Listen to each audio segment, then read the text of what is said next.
उधर डिस्कोट के नवाही गांव ग्रोसर में सबक भूल जाने पर तलबा लाइबा को वहशियाना तशद्दुद का निशाना बना दिया गया। उस्तानी के डंडों से वार तलबा की आंख पर गहरे जख्म हो गए। मुतासरा तालिबा के वालिदैन सरापा एहतजाज हैं। आपको बताएंगे डिस्कोट के नवाही गांव ग्रोसर में सबक भूल जाने पर तालिबा लाइबा को वहशियाना तशद्दुद का निशाना भी बना दिया गया, जबकि उस्तानी के डंडों से वार तालिबा की आंख पर गहरे जख्म हो गए। मुतासरा तालिबा की वालिदैन सरापा एहतजाज हैं, जबकि उस्तानी के खिलाफ कार्रवाई का मुतालबा भी किया जा रहा है।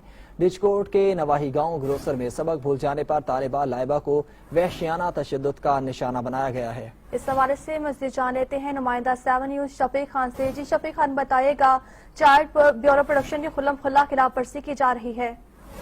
जी बिल्कुल, ऐसे वाक़यात में कमी नहीं आ सकती। मदरसों में कम से कम तलबा तलबात के साथ शिद्दत के वाक़यात आम हो चुके हैं। तो गुज़श्ता शब ये अफसोसनाक वाक़या डिस्कोट के नवाही एरिया ग्रोसर में पेश आया है, जहाँ पर मौलमा अदीबा ने बच्ची को सबक भूल जाने पर तशद्दुद का निशाना बनाया है और बच्ची की एक आंख भी ज़ाया होने का खदशा है कि पूरे जिस्म पर ज़रबात के बेशुमार निशानात हैं।